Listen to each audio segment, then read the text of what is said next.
This is what God hangs in the sky after judgment. A new world, a first altar, a promise written in light, and a family failure that still speaks today. Imagine stepping off a massive wooden ark after more than a year. The air tastes new. The ground is soft under your sandals. There are no cities in the distance, no carts rolling down roads, no market sounds, just wind, birds, mountains, and sky. The world has been washed, reset. Your first view of this new world is not crowded with the noise of sin and violence. It's quiet, quiet enough for the voice of God to carry. And above you, a bow of colors stretches across the clouds like a signature written in light, a promise you can see. This isn't just Noah's story, it's the human story. Genesis 8 and 9 tells us what God does after judgment. He remembers, He restores, He renews, and He binds Himself to us with a covenant. This is a chapter about patience and timing, about worship first and work second, about the sacredness of every human life, and about the mercy of a God who chooses to hang his bow in the clouds instead of aiming it at us. The opening line of this new chapter is simple yet thunderous. God remembered. That phrase doesn't imply God never forgot Noah, his family, or the animals. It means God moved toward them in mercy, acting on his promise, directing creation like a conductor, bringing an orchestra back from chaos to harmony. Winds begin to blow, waters begin to sink. The chaos that once rose above mountains start to bow to God's timeline. It takes time. Days stretch into weeks, weeks into months. The ark settles upon high ground, mountain country, rugged and remote. Yet even with the ark resting, the waiting continues. Safety isn't the end of the journey, obedience is. Noah, who walked with God before the flood, now walks with God after it by doing the most difficult thing a rescued person can do. He waits. He sends out a raven, strong, untiring, circling. Then a dove, gentle, searching for peace. The first return is empty beaked. Not yet. The second return brings a sign small enough to fit in the hand, a single olive leaf. The third time, the dove does not return. The skies feel bigger. The world feels possible again. Noah doesn't yank the door open because he sees signs of change. He waits to hear from God. That is a countercultural kind of faith. Patience that listens rather than impulse that insists. Many of us sense change and sprint ahead. Noah senses change and keeps step. The flood narrative teaches that timing is spiritual too. There is such a thing as leaving the ark too soon. At last, God calls, "Come out, you and your family." The first human steps upon the renewed earth are not triumphant stomps, but reverent footsteps. Every sound is amplified: the creak of wood, the soft thud of feet on soil, the rustle of animals. In this quiet, what should come first? Food, shelter, Exploration. Noah's first act is worship. Survival is not the end of the story. Gratitude is. Noah builds an altar. It is basic, unadorned, made of earth and stone. Yet in God's sight, it is beautiful. The first structure on dry ground is not a house to shelter the body, but an altar to center the soul. Worship is how a new world begins. The text says God was pleased. He received the aroma of the offering. But note the surprise. God pledged mercy, not because people will finally become naturally righteous, but in full knowledge that the human heart still bends towards evil from early on. This is the scandal of grace. God promises stability, seed time and harvest, cold and heat, summer and winter, day and night, shall not cease, because he chose mercy over perpetual catastrophe. This commits God's character to being a stabilizing foundation for all human life. Farming cycles, seasons, work, rest, history itself. You can plant with confidence because mercy governs the world you are planting in. You can plan, raise children, write songs, build communities, because a faithful God laid a faithful pattern into creation after judgment.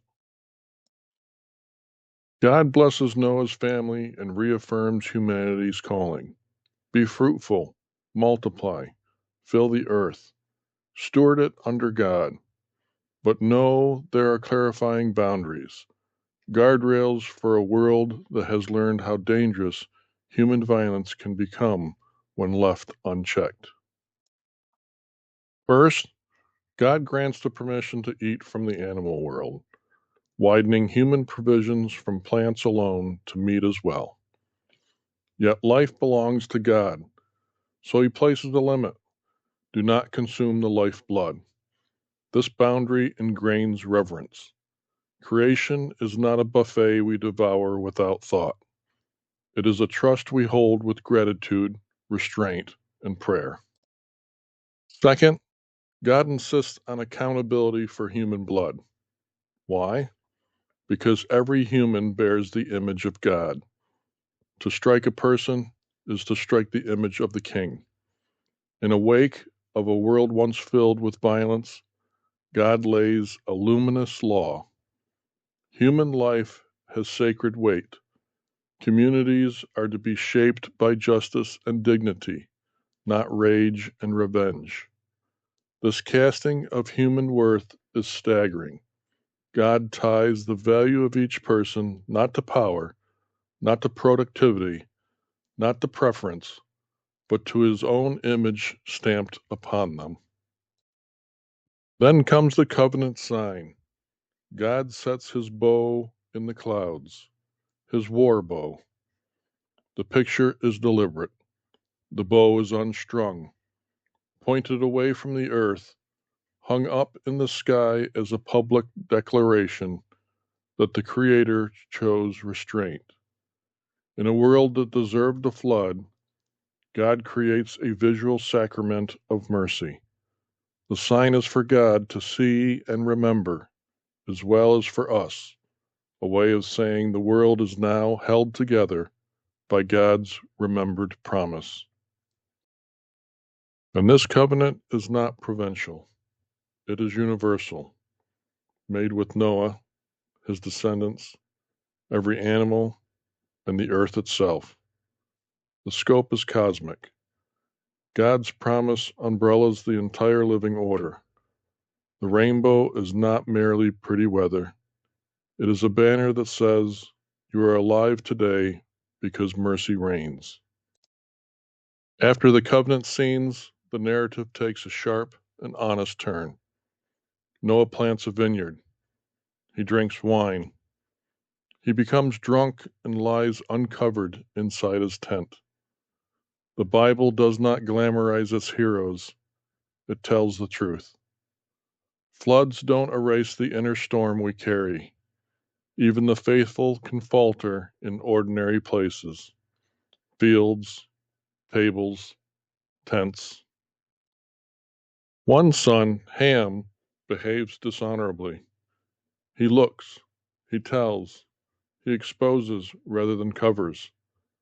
The other sons, Shem and Japheth, move gently, walking backward with a cloak to preserve their father's dignity. The detail is purposeful. How we respond to the stumbling of others reveals the ethics of our hearts. Some broadcast failures. Others practice holy discretion, seeking restoration instead of spectacle. When Noah awakes and learns what happened, he speaks blessings and boundaries, words that sketch out the future paths of nations.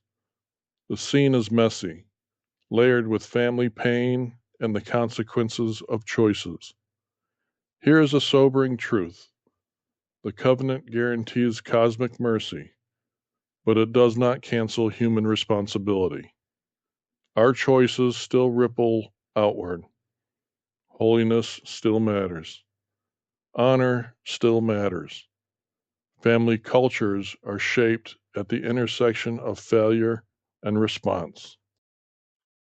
Genesis 8 and 9 is not ancient trivia.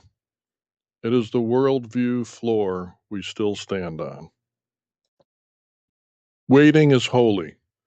The ark rested before the people did. Noah teaches us that a safe landing is not the same as a green light. Discernment asks, what is God saying now? Faith that survives storms is often forged in the slower, quieter season that follows, when patience is harder than paddling. Worship is first. God designed the human heart to kneel before it builds, to thank before it plans, to adore before it achieves. When gratitude is first, everything else is put in order. Work becomes vocation instead of idolatry. Family becomes gift instead of trophy. Creativity becomes stewardship instead of self-promotion. Life is sacred. The covenant frames society with a high view of human beings. If every person you meet bears God's image, enemies become neighbors to understand. The vulnerable become people to protect, and justice becomes a way to honor God's reflection in humanity. Policies matter, but this begins at the level of daily posture. Words that bless, eyes that dignify, hands that refrain from harm. Creation is stable because God is faithful. Seed time and harvest still come, even in a disordered age. The earth's rhythm chant in liturgy of steadiness. Christians can be the least panicked people in the room, not because we deny problems, but because we worship the Lord of season who set a promise above the clouds. Mercy without innocence. The rainbow is mercy, but Noah's tent reminds us that sin still crouches at the door. Covenant people practice both hope and boundaries, gentle towards sinners, honest about sin. We confront wrong without glee, and we cover shame without cover-ups. The cross will later show this perfectly. Truth and grace meeting. The bow and the cross. The hung-up bow in the sky anticipates a greater laying down, when the Son of God lays down his life. The rainbow announces that God will not destroy the world with water again. The cross announces God's way to destroy sin without destroying us. Baptism will later echo the flood. Through water, out into new creation, life with Christ. Practice patient obedience. Name one area where you sense change but haven't heard God's go. Wait in prayer. Ask for counsel. Fast from hurry. Make an altar moment. Before tackling your to-do list, create a 5-minute altar. Read a psalm. Say thank you out loud. Sing a verse that you know. Begin your day the way Noah began the new world. Worship first. Guard dignity. Choose someone you often dismiss. A coworker, a neighbor, someone online, and intentionally honor them this week. Remember whose image they bear. Remember the sign. After the next storm, literal or emotional, step outside if you can and look up. If you see a rainbow, speak this out. God remembers. God restrains. God reigns. If you do not see one, remember anyway. Build a culture at home. When someone stumbles, maybe you, refuse to broadcast it. Move with the careful backward steps of Shem and Japheth.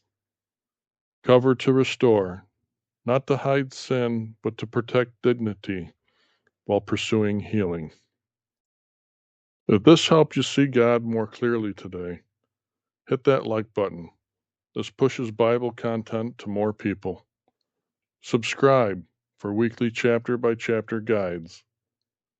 And comment below, where did you last see God's mercy after the storm? Your story could be someone's olive leaf.